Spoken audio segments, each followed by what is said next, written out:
everybody. Thank you. Apologize for the late start here. It'll be worth it at the end, I promise. Thank you all for coming for today's legislative breakfast here, the final one of the season. So it's glad to see you. Thank you all for coming. Thank you to the East Side for the wonderful food, as always. Thank you for Rotary for the screen. Thank you for members of the media for coming here. And thank you especially to all the legislators for coming today. We will begin with Senator Bobby Starr, who has served for 46 years and serves the Orleans District and is on the Senate Committee of Agriculture and the Senate Committee on Appropriations. And because we have a full gamut today, we're trying to keep the talks to 5 minutes. 5 minutes? 5 minutes. Hi, everybody. I'm Bobby Starr. Thank you.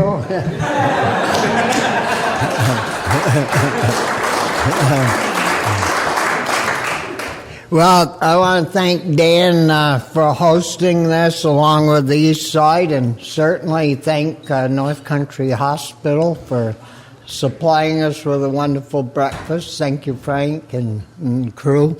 But anyways, it's... as Dan said, I serve on Ag and on Appropriations, and I chair the Ag Committee, and we had I would say a so-so year on Ag. Everything, the department bills and the agency bills, we got those all through. The two bills that were kind of a problem in Ag, or maybe not a problem, but required a lot of discussion, was the neonics bill and the right to repair bill. And the neonics bill, it all started from the loss of our honeybees. And, well, there's many reasons why animals and insects die and live. And from all the testimony that we received, it really came down to the point that maybe it's animal husbandry or insect and pest that were causing the problems more than the seed. And we had hearing after hearing, but what transpired in all, when you're doing legislation, you always want to look behind you to see where the push is coming from to really kill something or pass something. And I believe that the advocates that are trying to do away with all pesticides and herbicides and all that hijacked the bill from the honeybee people. And I mean, we got hundreds and hundreds of emails, and I knew that they weren't coming from the bee people. They were coming from Brattleboro and Rutland and Bennington and all over. But anyways, we didn't have one farmer, not one, come in and say, we could get along without this. And in Vermont, we use 1/10 of 1% of neonics to grow our corn in the country. And they said, well, New York did it. Well, we use 1% of what New York uses. So you say to yourself, well, how much is that? Well, we had a person figure that all out for us. Took one seed and scraped all the neonics off from it, or two, I guess, and then they figured it out. We use, in Vermont, 5,000 pounds, 2.5 tons in the entire state of neonics that goes on corn seed. Well, anyways, the bottom line is my committee wanted to make that strictly into a study. And we all have bosses, right? Well, my boss said, Bobby, I know you aren't going to like to hear this, but we got to get that bill back over to the House somehow. And he'd heard that the three of my committee members wanted, which is a majority, wanted to do a study. So I went back to the committee and said, we got to go to work on this. And we did spend a lot of time, but finally got the bill out so-so, with an extra year for our farmers beyond New York State. And so our farmers, they didn't like it. Richard's here somewheres. Yeah. And he can verify this if you need to ask anybody. But I said, well, we'll try to get that extra year on. And farmers said, so we'll maybe, hold our nose and pray and get it done. And so then we got it out on the floor, and we lost the extra year. And so my committee was pretty upset with that. The tractor bill, holler, Dan, if I ramble on too long. The tractor repair bill, we got that just at the beginning of the session along with a dozen other bills, and we did spend a lot of time working on that. And you say, well, right to repair. I bought this piece of equipment and I don't have the right to repair it? Well, that's a misleading statement to start with, because if you go buy a lawnmower or a car or a truck or a tractor and you want to tear it all apart, I don't know who's going to stop you. So you don't need a right to repair. What they needed was a right to get diagnostic equipment owners and repair manuals. And so we put all that in there and stripped a lot of stuff out. And I think it's still in limbo somewheres, because we sent it to the House, and I thought we got it back, but maybe we didn't. But anyways, the budget bill, we passed that, which I sit on that committee, and at $8.6 million, a billion, that's a B. And there's quite a lot of stuff in there. Money for farm labor, housing. We spent the money different than the governor wanted to spend it to some degree. So there's a little controversy, but I spoke with him on Friday, and I think he's going to sign the thing because just the differences of philosophy and where you want to put the money. But our conservation districts had money in there. Loggers and forest production people had $1 million in there. Put a bunch of money into, it's in there, but nobody would see it, to help Sterling College, which had a rough time during the pandemic. We helped our county fairs. There's a 3-acre rule that says if you have more than 3 acres of roof runoff and pervious soils, you've got to have a water control system put in. And like our little fair in Barton, in Lindenville, it was going to cost them way more than they could afford to even keep the fair open. So Russ is here. We worked with the natural resources people at A&R, and they've agreed to put a couple of $3 million aside to help our small county fairs. Now, you notice I mentioned small. It's not set up so it all goes to Champlain Valley Fair. But Rutland's a small fair. Like, it's a little bigger than ours, but not much. And so there's money in there to help with that. There's 3% increase for our designated agencies like VNA and Northeast Kingdom Mental Health and places like that. They all run a real tight ship, and so there's money in there for them. There's $450,000 or so for a youth shelter place in St. Albans. The Community Justice Center, $300,000 in there to help them along. But anyways, there's a lot of stuff in there that will help a lot of people, and I just wanted to say at the tail end, because I'm running out of time. Should I just stop?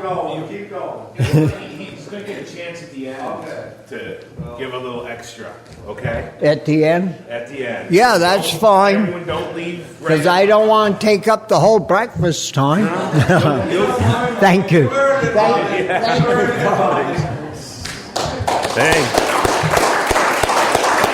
Thank you. Thank you, Senator Starr. And with all the delay this morning, I apologize because I made a grave error. I forgot to thank the sponsor, North Country Hospital, for sponsoring this wonderful event and being a key part of our community. So, thank you. And Wendy will just tell a little bit about it. I can't see you out there because the beautiful sun is blinding me, but thank you, everyone, for being here today. I'm Wendy Franklin, and I'm representing North Country Hospital.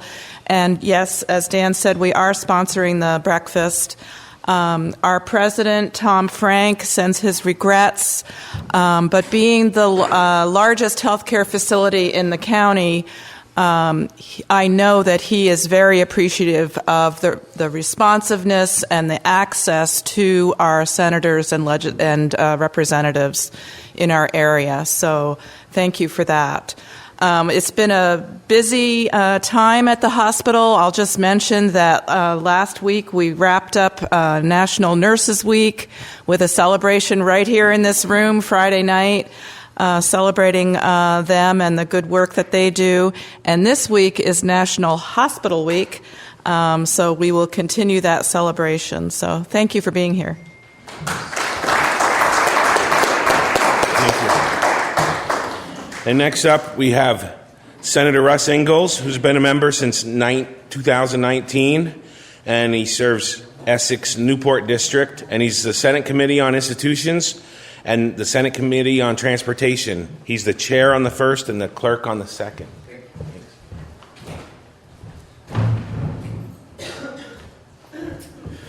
Thank you, Dan. Thank the Chamber, and again, thank North Country Hospital. And I also want to thank both hospitals that are in my districts, you folks and NVRH. I think that the communication that we have is going really, really well, better than what I've seen before. You guys are able to engage and tell us, what's important to you. We passed a bill the other day that I didn't particularly care about. And I had to vote no a couple times to get a little bit better, so it was good. But at the end of the day, I felt good enough to where it was important to you folks, and we passed the bill. So I felt good about that. And not only was it with help with you folks, but with NVRH and conversations about, hey, what can you live with, what can't you live with, how can we make it work? And it was just in great communications that was able to make that happen. So I was very appreciative of that. But it is what it's all about. It's communications amongst the public. It's all of you folks hearing back from you and listening, and what works for you. And I voted for a lot of things that personally I probably didn't really want to support. But if it's not what I want to do, it's what you folks want, and that's what we're here to do. We're here to represent. So, and we're appreciative of that. And again, thanks for a great crowd. It's nice when we get people here. It's nice to see different faces, and it's nice to hear from you about legislation that you you care about. Senate institutions passed nearly $100 million bill this year. What we're most proud about is we have a lot of dollars in there that are matched dollars that do a lot as far as how these waters that we have here, all the waters. As I tell people in my real estate business, we have a lot of water up here. You can stand in Newport, Vermont, and if you ask me where to go kayaking, I'll name off 15 bodies of water within 20 minutes and forget 15. So we have a lot of water, and we have to be mindful about where that water goes. We have better than in this next year's budget. In that we have better than $60 million worth of clean water initiatives to help these wastewater facilities and everything as far as just how the water runs off the land. And that is not $60 million that we spent. Some of that money's 14-1. So for every dollar that we had $14 worth of federal money. So very, very important as far as that. We're still working with the state as far as in Newport to what we're going to do with the courthouse. We've kind of nixed the idea of putting it where the state had wanted, so we're going to keep on working hard about that. There still is some talks about high-level talks about eventually taking back over the waterfront. So we're starting to have those conversations. I spoke with the governor about that one-on-one a little while ago. So those are kind of neat, important talks. Transportation, we're plowing, we're paving as many roads, almost as many miles of roads as we did last year, which is really, really good. We're going to spend about $120 million on paving. So there's not going to be very many. Well, there'll all be potholes, but there'll be less potholes when it's all said and done. So we're pushing hard as far as on that. We put more monies. We were very much an advocate for putting more dollars back into the town's hands to give them discretion about the projects, those projects that never seem to get done, those ones that just linger and linger and linger. So we worked hard as far as to put more dollars back into the towns and cities' hands. I will agree with Bobby about the budget. I believe the governor's going to sign it, and there are some different initiatives as far as what he believes and not, but I will give the Senate a lot of kudos, Senate Appropriations, as far as taking a bill that I thought was pretty terrible when it came over from the House and made it a lot more tolerable and redirected dollars back into some areas that didn't see any increases. Bobby had talked about the public service part of it, the people that are out there every day, the people that are tied to the hospitals in one form or another, or the people out there taking care of our people who are in crisis. It's a thankless job. It really is. I mean, you just don't get up every day and say, I just want to go do that. I want to just hear bad news all the time, all day long, and then come home and then decide, I'm just going to put a smiling face on, because after a while it wears you down. But, it does make a difference if you can make a wage that is, that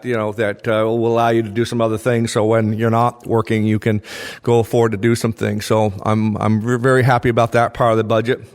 But, this will be the last time this year that you're going to hear me say, some things. There's a lot of harmful things that are going on.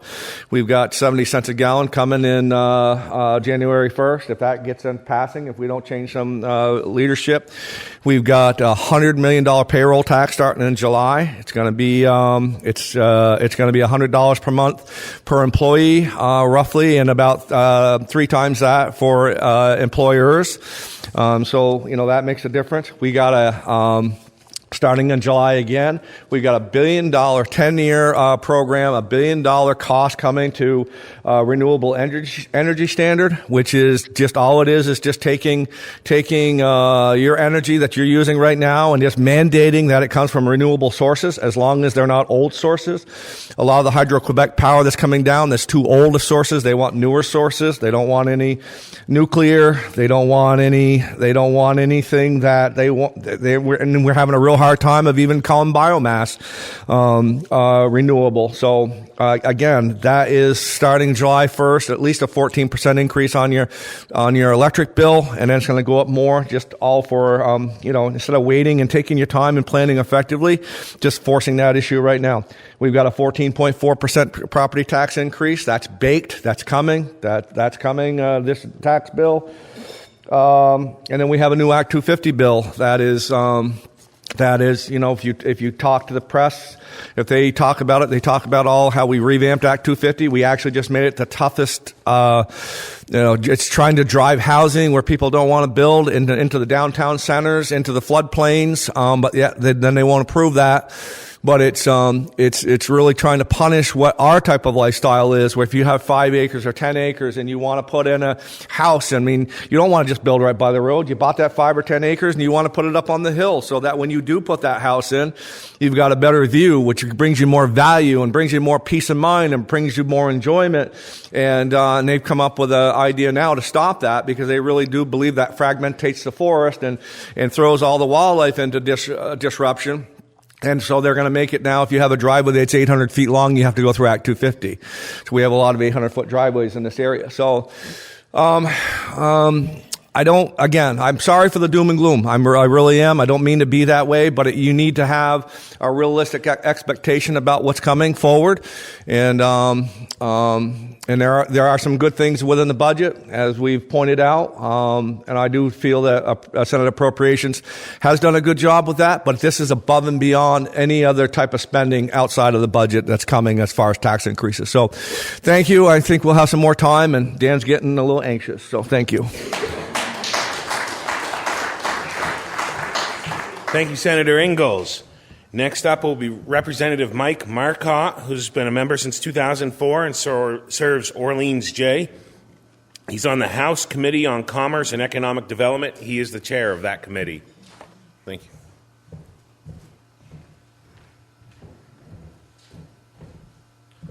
Well, good morning, everyone. Dan, thank you for the chamber, the hospital for providing us the wonderful breakfast this morning. We appreciate it.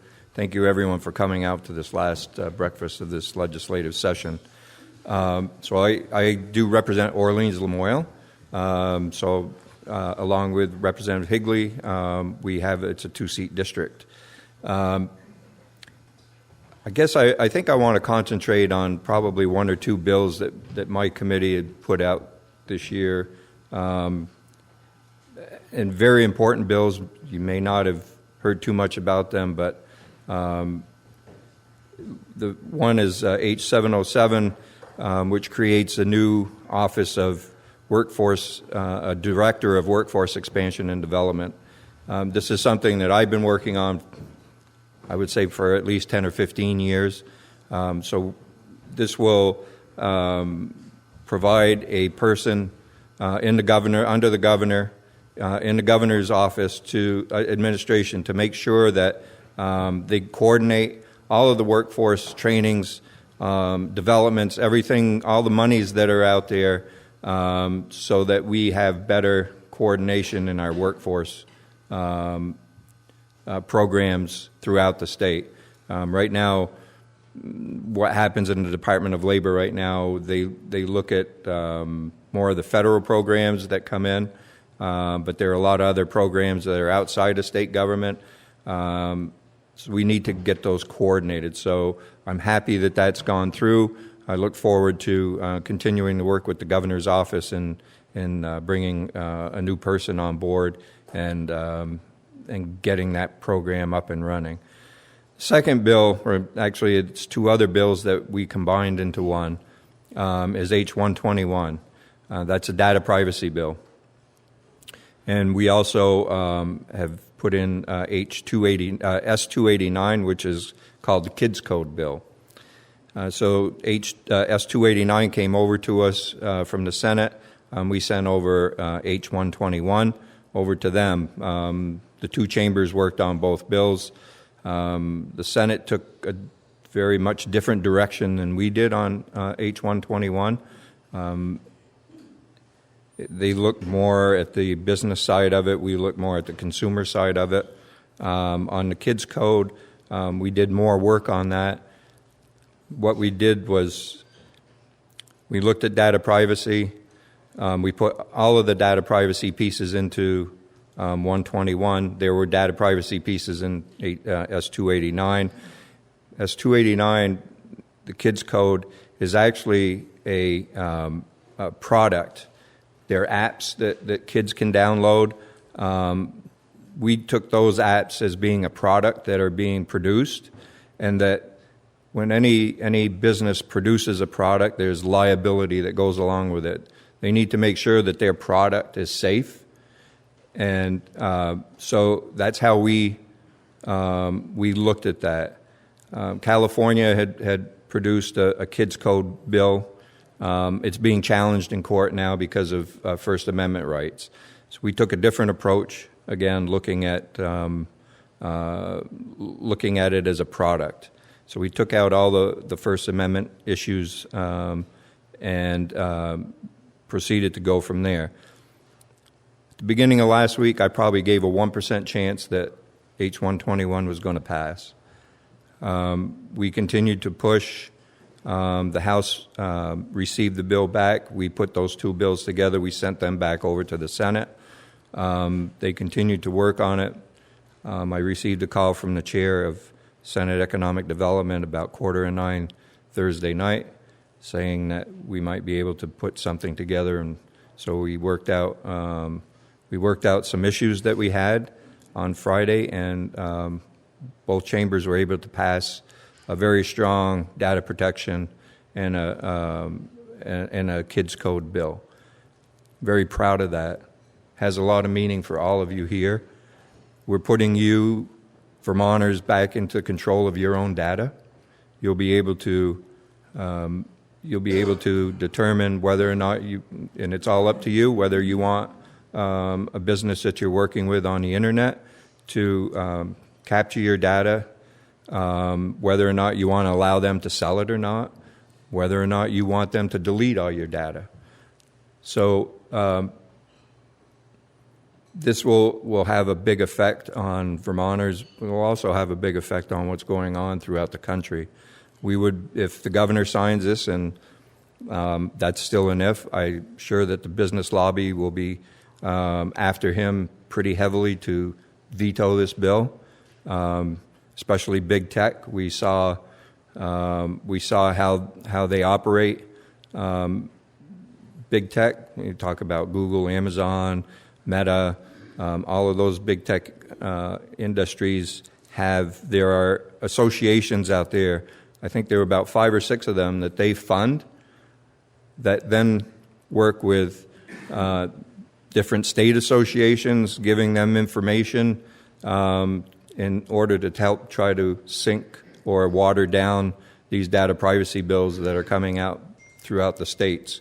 The reason that the states are taking this on is because the federal government absolutely does nothing to protect our data. And so we as states have to take that on. We worked with multiple states, multiple representatives and senators from other states who have taken this on as well. I invited 5 of them into my committee. We took testimony from them a couple of weeks ago. We learned that a lot of the issues that they had found in their states, where their entities trying to sink their bills or water them down, were the same entities that were in Vermont trying to do the same thing. And it's very interesting that one of the biggest pieces in all of this is a private right of action. It means giving you, everyone here, the ability to sue another business, sue a business for doing you harm. They didn't want any private right of action. They wanted to take away your right, extinguish your right as a citizen to go to the courts to get redress on any grievances that you have with a business where you can't get them to fix it. So that was probably the biggest issue that we worked out. We provided a private right of action, but only for data brokers and for the largest companies that are out there, companies that collect that have data on over 100,000 Vermonters. So those are really huge companies. So we were able to get that through. It's a big win for Vermont, big win for you. And what I would ask you all is, if you believe in having the ability to take care of your own data, to have responsibility, to let the governor know that. Call the governor's office and please tell him to pass 121. With that, I'm going to let others have their turn at the mic, and hopefully we have time for questions. Thank you.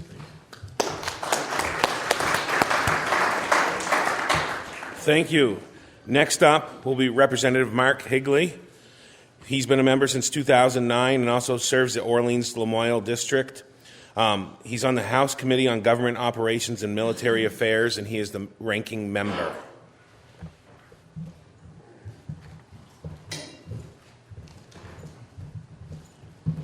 Well, good morning, everybody. As Senator Starr said, maybe some of the stuff that I've going to express here isn't completely the truth because we just finished up at 2:30 in the morning on Saturday morning. So I'm not convinced that I know everything that happened at the last minute, but I'll get started. I guess usually I end up with things that I've supported and that I think are good. As Senator Ingalls said, there's a lot down there. Matter of fact, most of it I think isn't good for us here in the Northeast Kingdom. One thing that I think is good, we got the Salisbury Fish Hatchery, some money to keep it going. There's also a study to look at how we're going to keep it going in the future. Senator Ingalls on the Senate side, Representative Pat Brennan on the House side went into appropriation and testified how important that is as well. Just a big ticket item first that I'd like to talk about is the yield bill. That's the bill that sets the education tax rate. It came out of Ways and Means Committee 8-4, I believe, with the 4 Republicans voting no. It sets a average bill across the state at 13.8%. There's some new taxes in there. It's a tax on cloud software and a 3% surcharge on lodging registered as short-term rentals, first in the nation. It's an ongoing estimated amount to raise about $26.5 million. There was $69 million of one-time revenue used in this, which is a real concern if you think about it, because that's going to put us behind next year. I guess as far as government operations, we had an unbelievable amount of bills come through our committee. I think my concern is, especially with the ones that came down from the Senate, instead of having problems where we can correct a particular issue, it seems like now the bills are coming out that are 60 pages, 100 pages, all that, which is pretty much rewrite, pretty much a takeover, trying to remove power from the governor and include it more in the legislature. And that's a concern for me. I mean, once these bills started to come through, we'd have testimony from the agencies coming in and they'd go, time out. You know, show us the people that we need for this, for all these changes. And not only that, but we're trying to do a lot of these on our own anyway. So some of them in our committee were the ethics bill. It's a state and municipal ethics guidelines, open meeting laws. You may remember during the pandemic we had, online meetings. Now we want to go back to, or at least I do too, and it was passed. A hybrid system where you have to have a in-person location as well as some online information. We had S220, which is a library bill concerning to me. They want to, well, they got it passed. Reduce in public libraries now. Parents can go in and see what their kids, their children have been checking out 16 years and younger. They changed that to 12 years. It's a theme down there of requiring, whether it's mental health therapy or all kinds of things, lowering that age to 12. Real concern.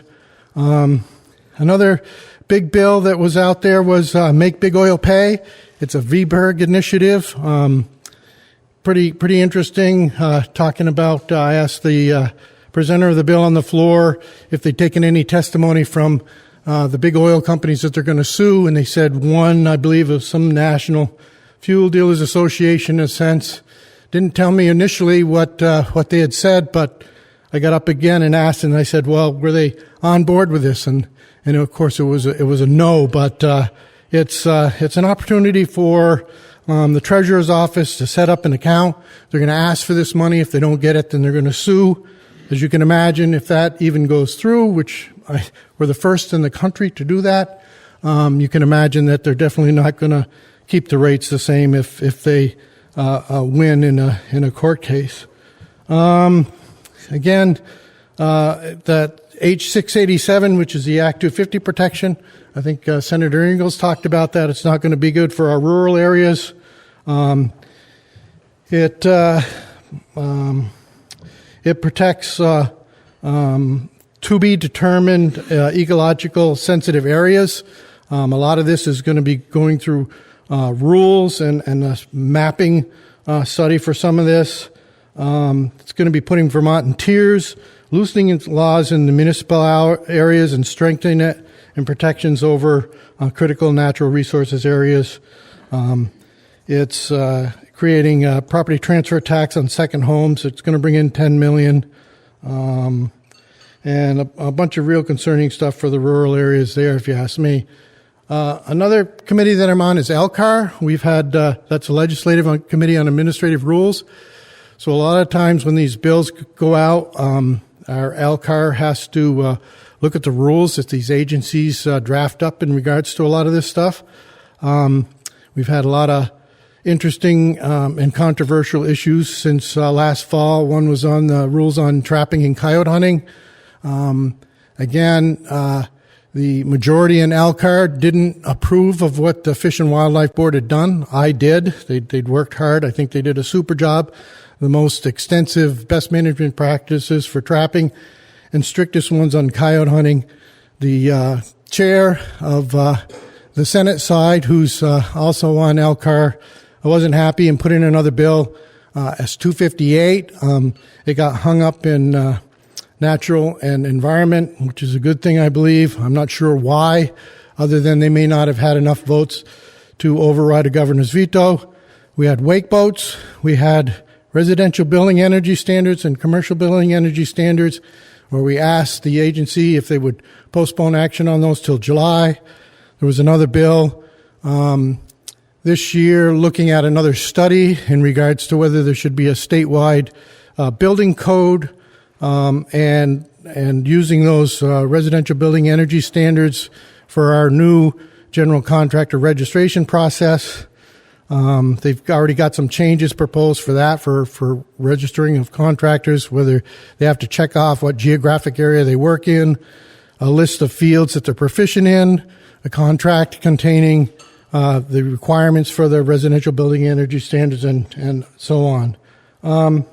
Again, I guess I'll end there, but folks, we need a change in leadership down there, or it's going to be unaffordable for Vermonters, especially my rural constituency, to live in Vermont. So please do all you can to make sure that there's conservative folks down there, because we're headed on a downhill track.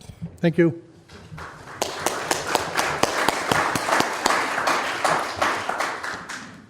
Next is Representative Brian Smith, who's been a member since 2017 and serves Orleans Derby. There we go. And he's on the House Committee on Environment and Energy. Thank you, Dan. And thank you, Wendy, and North Country Hospital for doing this breakfast this morning. We need to work on the Green Mountain Care Board a little bit, but we will. I spoke with my father the other day. Before I start getting into this, I'm going to try to fill in 5 minutes. I spoke with my dad last night, and he suggested to me that Bobby Starr is the longest-serving legislator in Vermont's history, and that could be.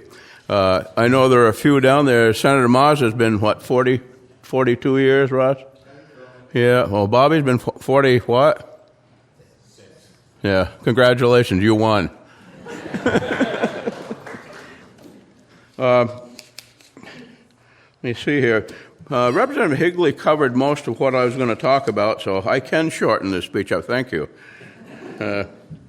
687 was the big Act 250 bill that came out of our committee and was passed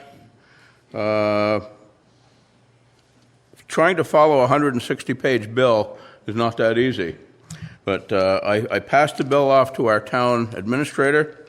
He read through it a number of times and came up with the idea that it wasn't good for small rural businesses, good for Rutland, Burlington, bigger cities, and so I did not vote for the bill.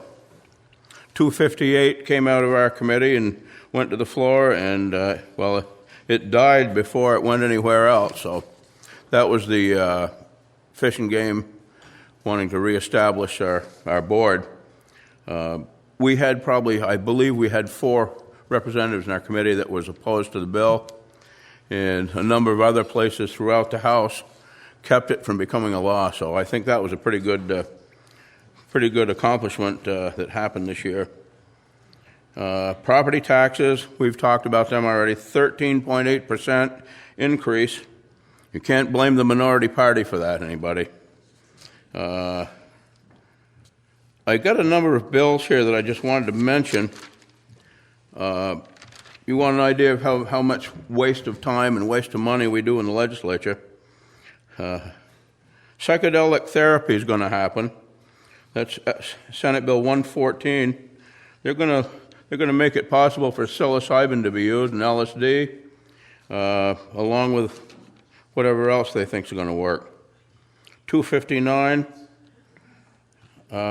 is the fossil fuel expenses that are going to happen. The state they're not calling it suing, they're calling it trying to grab, I guess you could say. But I guess what we're trying to do is figure out a way to subsidize new programs without having to raise taxes. So they're going to sue the fossil fuel companies. Pretty bad bill. Bad idea. The library bill has been spoken of, where you're going to allow 12-year-olds and up to take out any book they want without parental notification. Not a good bill. And I will touch on H48 and H345 when I'm finished with this. House 187 is an act relating to student application of sunscreen. That's a good one. House Bill 684. We have a new state mushroom. We really needed that. House Bill 363. You can't discriminate against someone that has a different hairstyle than you. So I'm not going to comment on your hairstyle.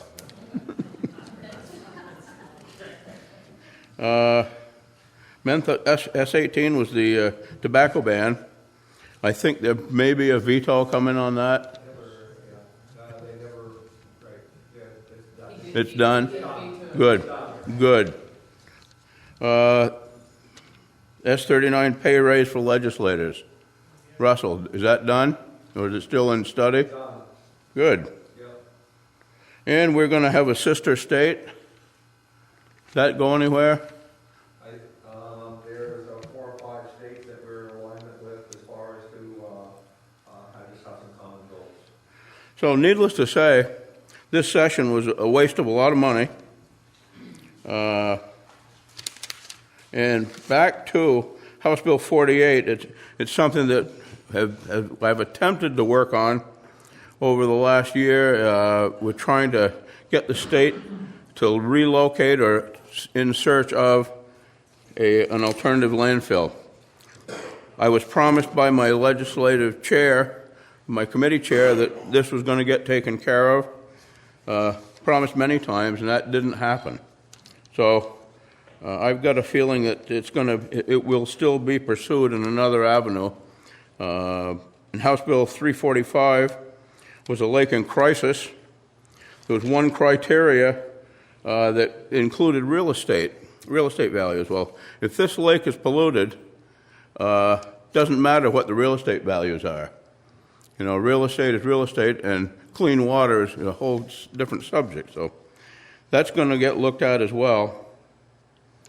And I think study groups, we're all elected officials, and we're sent down to Montpelier to do a job. And I don't know how many bills came up with study groups this year, but they're passing the buck to somebody else to come back and suggest to them how they should make the law. That's not what we were elected to do. On another note, that's about all I'm going to say for now. But this is going to be my last term. I'm going to, I guess it's an announcement right now, but I will not be seeking re-election. I've got other things I want to do. I'm 73, and I think the Caribbean sounds a lot nicer than Montpelier. So. But I found someone and seeked out and found a very good replacement for me in Montpelier. And Richard Nelson's going to make an announcement sometime this morning, so I'm not going to leak it out any further than I just did. But, and I really would sincerely like to thank all of my constituents and all of my friends in the town of Derby that have supported me for 4 terms. And it's kind of bittersweet. I had a little trouble leaving the Capitol the other night, but I was glad to leave at 2 o'clock in the morning. So thank you all, and that's the way it goes.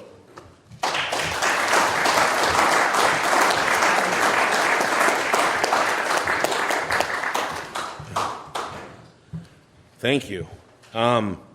Next up will be Representative Woody Page.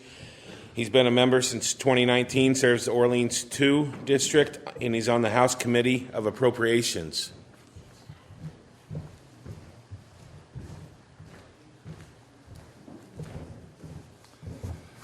So this is the package where our appropriations is in, and if anybody wants to look at it after, you can see where the money is going. It's going to a number of places.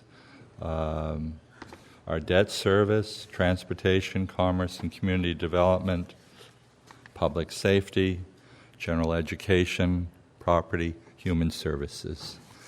And as has been previously said before, we have an $8.6 billion budget. It's about, the House budget was, or this particular budget is about $10 million more than the governor recommended. And I'll go out on a limb and say that the governor will sign it. There were some things that he said that he was not pleased with, but he can live with it. So that's what compromise is all about, and our governor has done that. We do look, the House does look to the Senate. They are like our the adults in the State House, and the items that we pass from the House, in many cases, we look to the Senate to correct some of the things that we have done. And so thank you, Senators, for your oversight and looking after us. I thought I'd go over some more things in appropriations and tell you where some of the money is going. The budget does meet all of our pension obligations. It has a 3% rate increase to community providers, including designated agencies such as, the Northeast Kingdom Human Services, specialized service agencies, adult day centers, area agencies on aging, and residential care, about $19 million all together. $1.3 million to the Department of Vermont Health Access for their Medicaid program, as well as reimbursement rates for skilled nursing. $1.3 million for non-emergency medical transportation for appointments. $11 million for the Department of Aging and Independent Living for their caseloads. $4.9 million for statutory nursing home rate increases. Housing.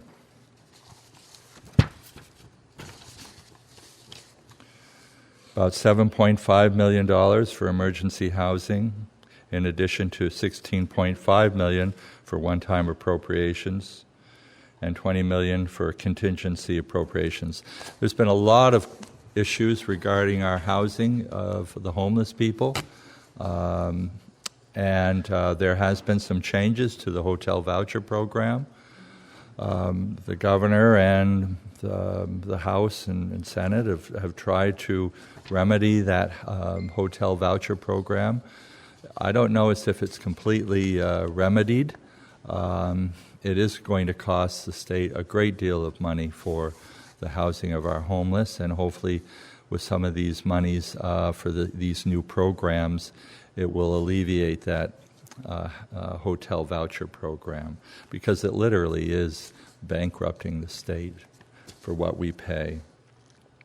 Public health, $2 million from the Evidence-Based Education and Advertising Fund for opioid distribution, $4.1 million for opioid abatement funds for substance use prevention and treatment, $1.2 million on the opioid abatement fund for recovery residents. Here again, this is very controversial. There's supposed to be an injection site in the Burlington area. Hopefully it will remedy our opioid epidemic. But the governor believes that perhaps we should be putting these monies towards what we already have available for substance use. He feels that those programs seem to be working, and that's where the money should be going rather than starting up a new program. Justice investments.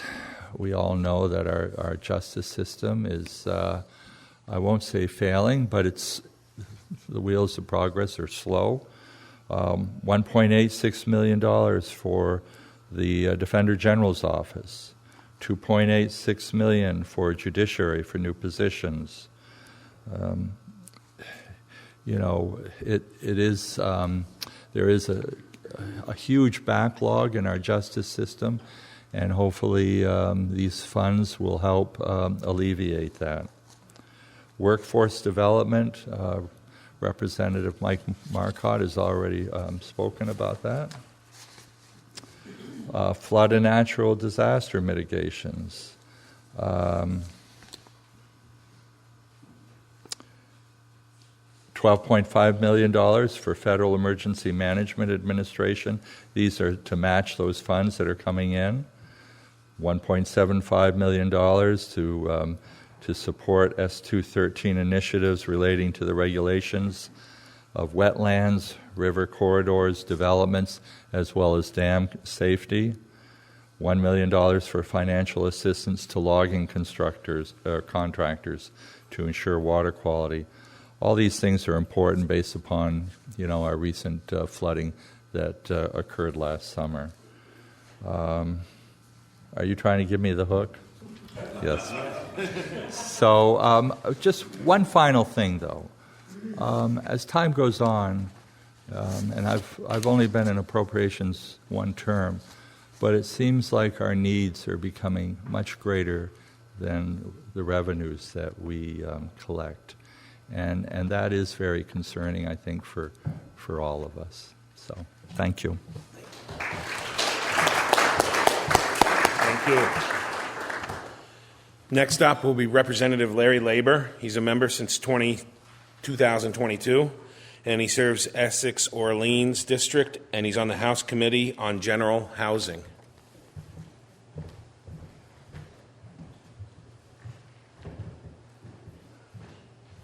Get your hook ready.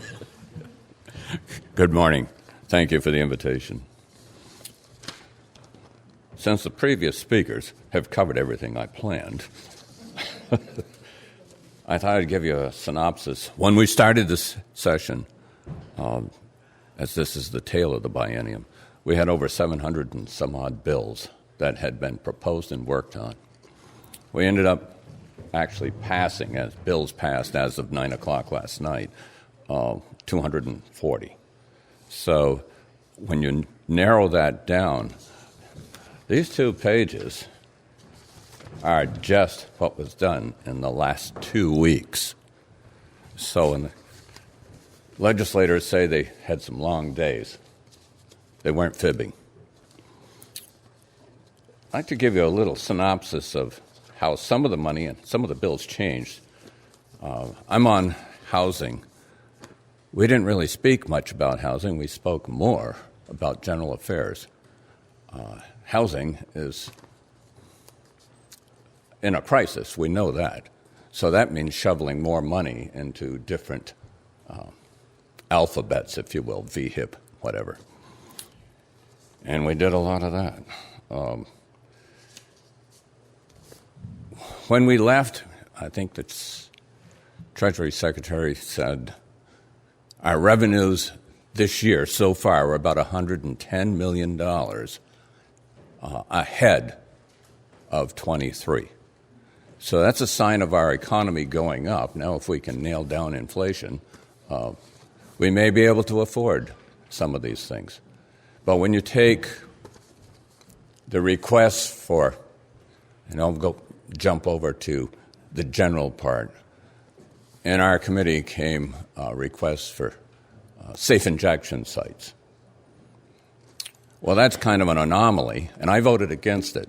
And the reason I voted against it, because there was no reference made to inhalation products. They just talked about injections. While a lot of the consumption of the younger generation is to take an opiate, crush it, and snuff it. Is that an injectable? No, it's not. But the lungs will pass through opiates pretty fast. And then you need your naloxone. And that budget, by the way, for just the naloxone is over $2 million. That we're all paying for somebody else's habit. And most of it is recreational. When we get to base appropriations, we added a lot of one-time funds, $1.3 million for non-emergent medical transport. Now, the healthcare industry already knows. If you look at the EMS revenue, they don't get it if they don't transport. So they go to make a house call or whatever and deem the patient doesn't need an emergency room service. They don't transport. So the time at place and the utilization of resources costs people money, but they're not getting reimbursed. So that makes for a tight budget for them. So we did allocate monies for that.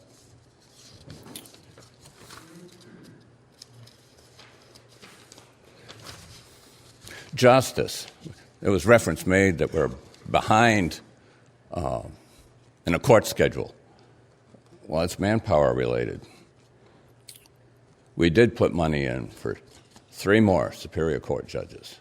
We did put more money in for justice directives, which is staffing, etc. Public health, I briefly touched on the safe injection site. What I didn't tell you was that it started off at $1.1 million to establish one in Burlington. Well, that quickly grew to 2 injection sites. And that's where the revolt came through. No. Make it a study. Look at what one does, and we'll fund the one. So 2 got reduced to 1. Some people weren't happy campers. But why should the rest of Vermont subsidize Burlington? You got a problem down there, solve it. But don't ask us to fund it.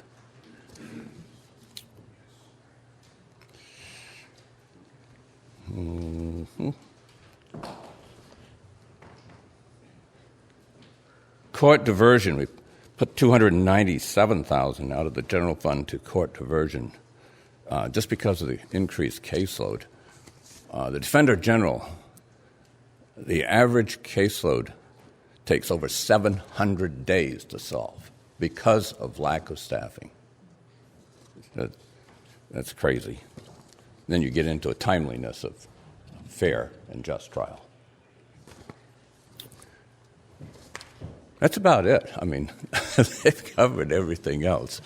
So I yield to the next speaker. Thank you.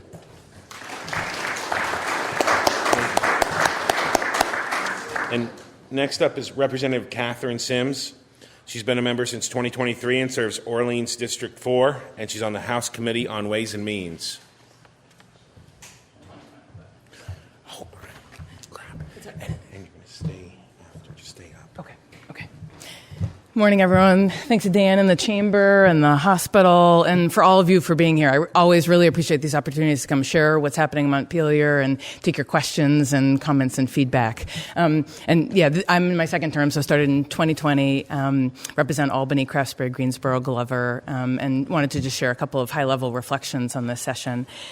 So as other members have alluded to, this has been a challenging biennium.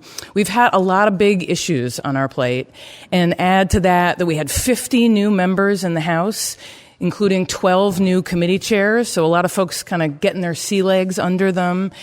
And, with our federal COVID stimulus dollars ending and revenues not growing, we knew that we would face some tough challenges this session. You've already heard about the budget that we passed, $8.6 billion on a voice vote with a signal of support from the governor.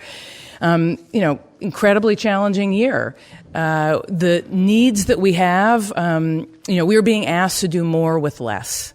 Revenues for this year, 2020, or this coming year, 2025, are almost $20 million less than 2024. So we are spending less money this year in our budget, almost $58 million across the three funds, the general fund, the transportation fund, and the capital bill.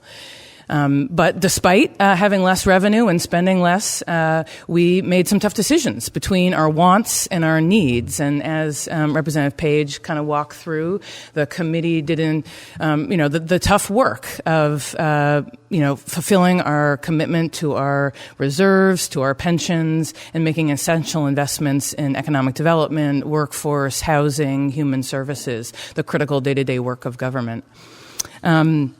One of the things that I spent a lot of time and energy on was Act 250, kind of committed to modernizing our land use regulations to address our housing crisis, the need to increase resiliency in all of our communities. After lots and lots and lots of negotiations throughout the session, the Rural Caucus, a bipartisan coalition where I'm one of the co-chairs, we were active throughout the entire session, including in the last 2 days of the session. Brian Smith can attest, I was literally running back and forth between his committee and the administration's office, trying to get that bill to a place that we could all live with, knowing how critical it is that we meet this moment. And I think we landed in a good place. The 687, the Act 250 bill, includes really important exemptions from Act 250 for housing in our villages and downtowns so that we can build more to address our housing crisis. And it sets in motion a process towards a three-tier system, a location-based jurisdiction that recognizes there are places that we really want to, that we need growth, and we want to accelerate that and remove regulatory burdens while also providing critical protections for our most vital natural resource areas, and worked really hard to get in language to ensure that this was a rulemaking process where the public has an opportunity to weigh in, and that we explicitly say that Tier 3 cannot be all of rural Vermont, that every town must have an opportunity to identify where it wants to grow and what we're protecting moving forward. So, I don't think, and everybody loves everything in this bill, but I think it's a really important compromise, and fought hard to kind of get that across the finish line. And I'll also mention, I was pleased that one of the bills that I introduced, H128, was incorporated into this bill that provides additional exemptions for businesses that are on farms and our wood products manufacturing industry, recognizing how important our working landscape is, and pleased to work with the Agency of Agriculture on that as we move through the bill. I want to highlight some of the public safety work that we do. All Vermonters deserve to feel safe at home in their communities, and there were a number of bills that we moved forward to address some of the concerns that we're seeing. S58 increases the number of crimes for which juvenile offenders can be charged as adults. It delays the next phase of raise the age, where nonviolent offenders would be referred to family court, and creates harsher penalties for drug-related offenses. S195 increases supervision of people who are accused of crimes before their day in court. H538 creates new retail theft penalties, and H563 makes it a crime to trespass into someone's vehicle. So some of the ways that we're trying to respond to our challenges around public safety right now. I wanted to highlight 3 of my bills that got passed this session. One of them is H622, an EMS bill, alluded to by Larry Labor. So this addresses some of the challenges our emergency service providers have faced, not being reimbursed for treatment without transportation to a hospital, recognizing that we want to do everything we can to treat people in their homes. It increases education and training funds, and it sets us in motion to have a 5-year strategic vision for EMS to make sure that when you call for help, there's someone who can come to your aid.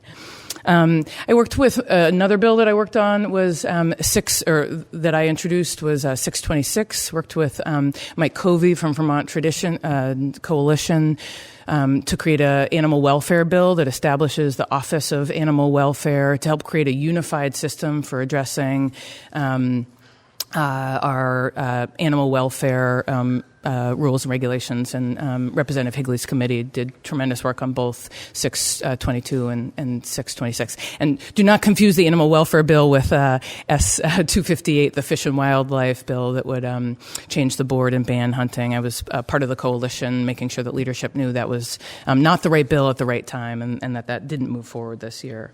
Another bill of mine that I want to highlight is 657. That's a telecommunications modernization bill. So that was a revenue-neutral bill that sought to modernize how we treat communications property in a more competitively neutral way, and to stabilize funding for critical public services like E911. We've had problems over the last several years with that fund, having to backfill it with general fund, and this stabilizes that funding revenue so that we're adequately supporting 911.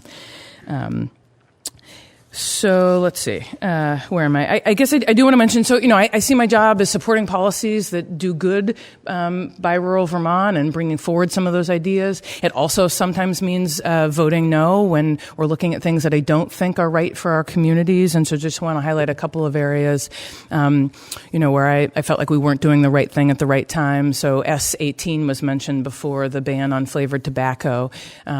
That is already illegal for our youth, and I don't think prohibition is an effective strategy to deterring use. So voted no on that, along with voting no on the renewable energy standard, as was highlighted before. Many of our utilities are already committed to 100% renewable, and this bill would have required more in-state purchasing and had real concerns about the impact on ratepayers. And others have mentioned the yield bill, H677. So this is the annual bill where we set property tax rates to raise sufficient revenues to support voter-approved school budgets. So every year we get sent a bill and we have to pay that bill. There are tremendous pressures facing our schools right now with total budgets nearly $200 million over previous years. The bill that we worked on invests significant one-time and ongoing revenue to try to reduce property taxes. We landed on 13.8% as the average increase. And I voted no on that bill because I don't think Vermonters at this time can face that kind of double-digit increase in property taxes. And because we didn't do enough to couple that with long-term cost containment, we can't be here year after year. And so, concerned that we're not doing enough to make structural changes in our system. But I will say I'm not just voting no. I am working hard to get to yes and make these bills better. So in the coming 4 weeks before our veto override session, I'll be working with other members of Ways and Means, folks on the Senate side and the administration, so that if and when the governor vetoes the yield, we have a plan B that seeks to, reduce property tax rates and move further, faster on structural change. I think we do our best work when everyone is at the table finding a way forward together. So, in response to other folks' comments, I don't think it matters what party label you have. I think what matters is, are you at the table bringing voices from our community forward? And whether you're getting things done for our region. So it's been an honor to serve and represent our communities down there, and looking forward to the next part of this presentation, which includes, it's all stuff there. Thank you. And before we begin the next stage, which is going to be amazing, I'd like to thank the attendees and apologize that we don't have enough time for questions this week. That's my fault for the late start. And it does mean that next season we're going to bring the lights back with the timers on them for everybody. Thank the representatives and senators for being here, members of the media, the East Side for the excellent lunch, and the hospital for sponsoring this presentation. And so for this next part, we're going to have Catherine talk for a minute, and she has a nice presentation here that she's going to get running. Yeah, throughout. Yeah. I'm not going to be talking throughout the presentation, but just want, I think we're all here probably to hear our updates, but hopefully mainly to celebrate Senator Bobby Starr. He has served our region so admirably for nearly 5 decades. Talking to him over the last several months, I feel like there's not a project in our region that he hasn't had a hand in helping make it happen, whether it's a school building, whether it's a bridge, whether it's saving Sterling College. He has done so much for us. And he does it with style. I don't know if any of you all have seen. He has this incredible, blue suit with, and he's got tie clips and cowboy boots. He makes the kingdom look good down there. And he does it with this, incredible aw shucks and kind of maverick and humorous style. This guy knows how to get stuff done. Often people talk about this legendary time when he killed his own bill after having moved all the really important parts to another bill. And no one saw it coming, and he has about 101 tricks up his sleeve that he's been using, to make Vermont better and preserve and protect our way of life up here. He is leaving a lasting legacy in so many ways, and including the Dairy Compact work, which was just incredible. The Universal School Meals work last session. It kind of feels like it's the end of an era, but I know that your legacy will continue to have a positive impact on all of us. And so put together, worked with Anita Starr, his wife, to dig up some photo gems from the past that we'll just kind of have scrolling here if Todd can, and I can help navigate that if needed.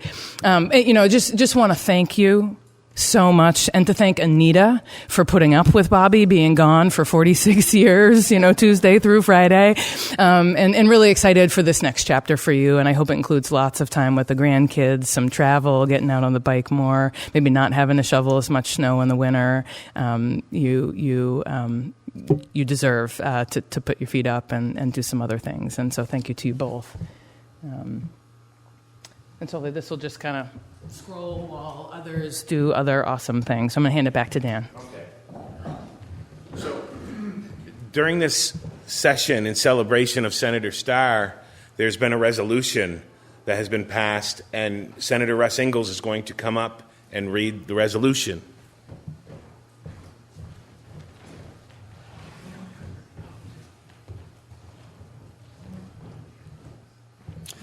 Again, Bobby, thank you. And grin and bear it, so you got a little bit coming here. So it's a great honor that we were able to put this together. This had started with Representative Page, and then quickly all of us jumped onto this, and we have a little resolution that was read on the Senate floor, and we'd like to read that resolution here today. Senate Resolution 18.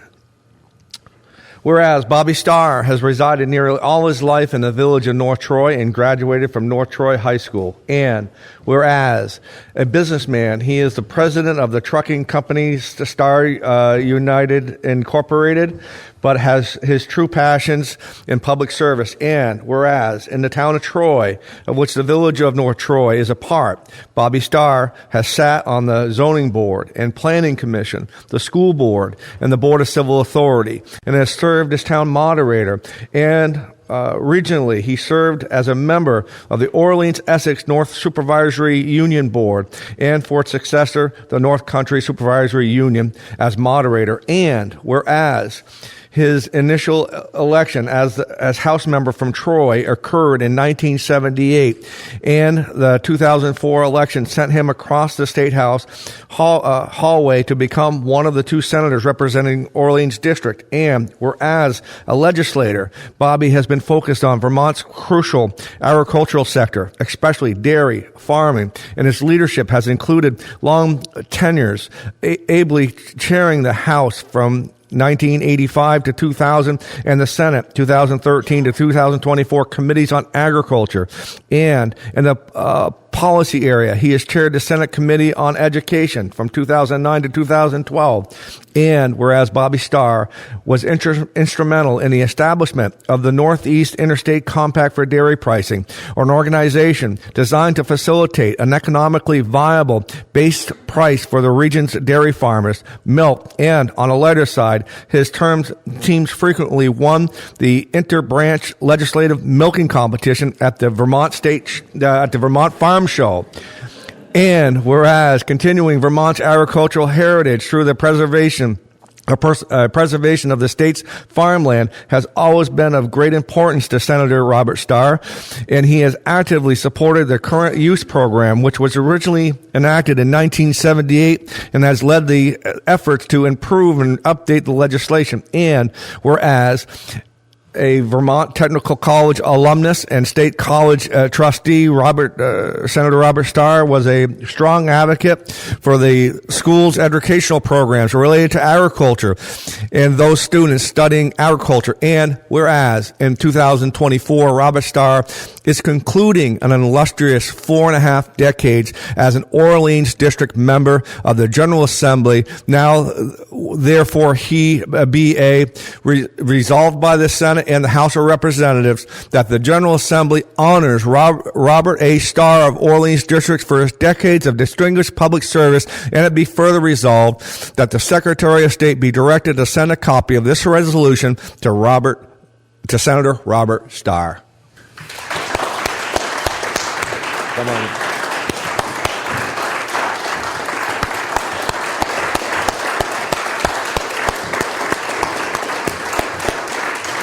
Thank you.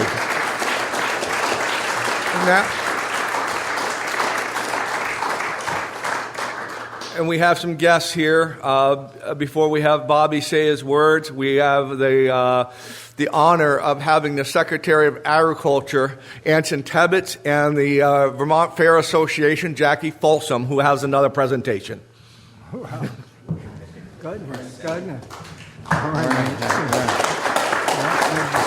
Good to see you. Well, good morning, and thank you, and just an honor to be here in the Northeast Kingdom. Thank you all the legislators for their hard work the last couple of years, Senator Ingalls and Senator Starr. I had the pleasure of covering Senator Starr as a member of the media over the years, and we always had a wonderful relationship. I think we traveled around New England with a compact from time to time, and the work on the Housing Conservation Board.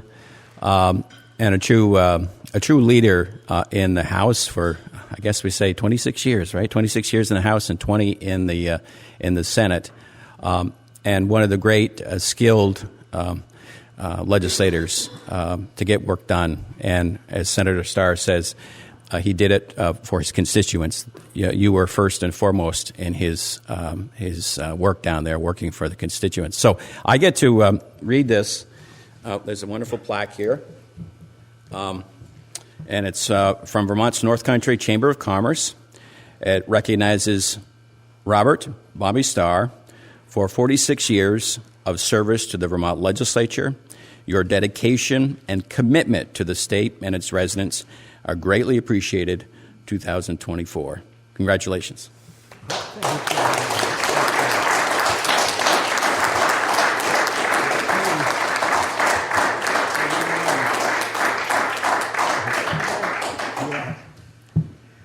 Well, I thought people were talking about somebody else until I saw my name come up. But I didn't expect any of this, and it's a little bit bittersweet, you may say.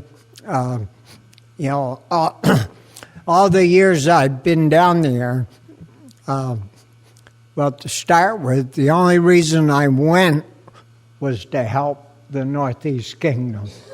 I didn't go down there to run to be governor or congressman or anybody else. I just wanted to be Bobby Starr, representing my little district out on the west side of Newport here, and then it just worked out to Jim Greenwood. Senator Greenwood was getting done, and he came over to the House and said, I understand you aren't too happy the way things have been going the last couple of years here in the House. And I said, well, been pretty bad.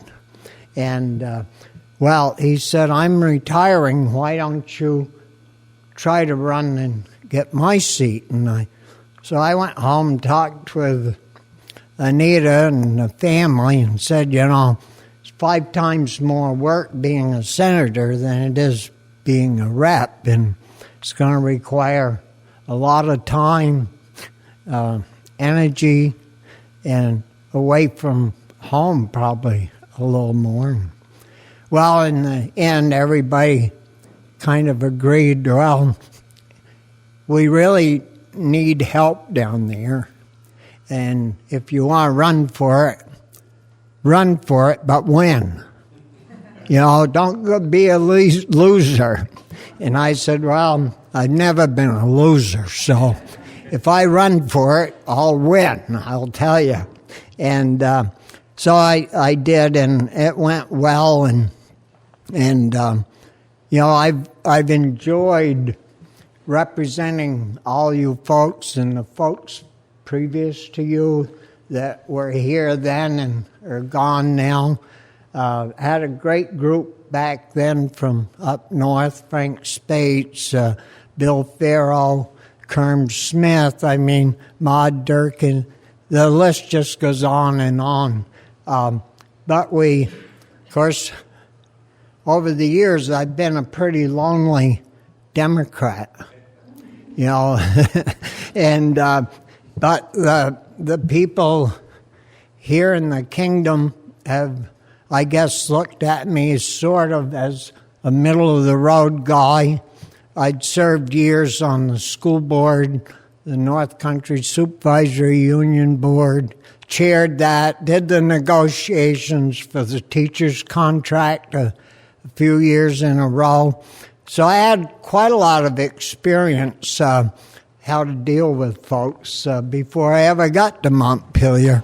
And you know, when I went down, they said, well, why do you want to be on ag and on the ag committee? And I said, well, you know, if I'm going to go down there and represent my district, I want to represent the folks that I've worked with off and on for years, of course, growing up on a farm, going to ag school, and actually, I got into the trucking part of the business through my uncle, who was starting a lime and fertilizer business, and he needed somebody that knew something about ag to do that. So I worked for the state for, I don't know, a year, and my wife and I were thinking of getting married, and I said, and the ag agency said, well, you should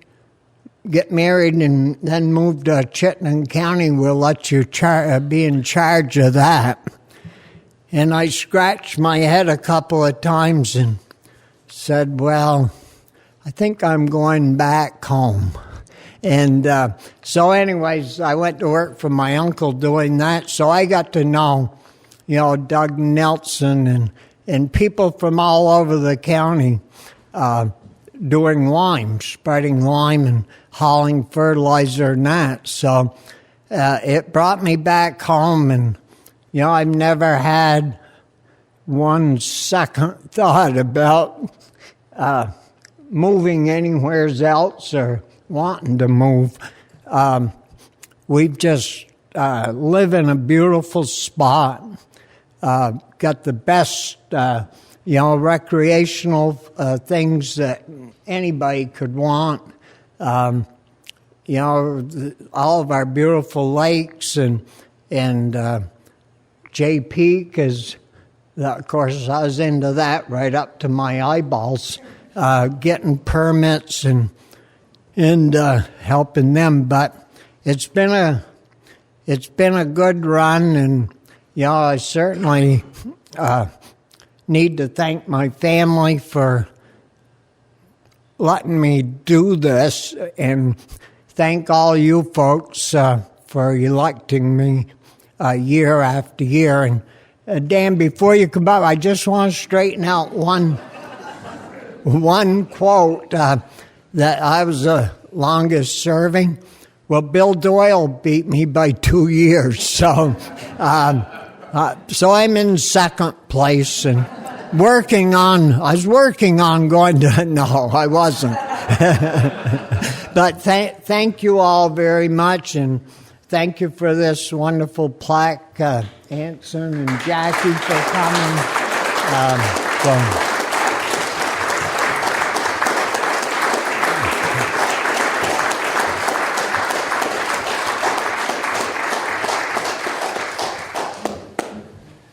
It just wouldn't have been right without giving him the hook one last time. Thank you, Senator Starr. Thank you, everybody. And this concludes it, and we will see you all next year. Thank you.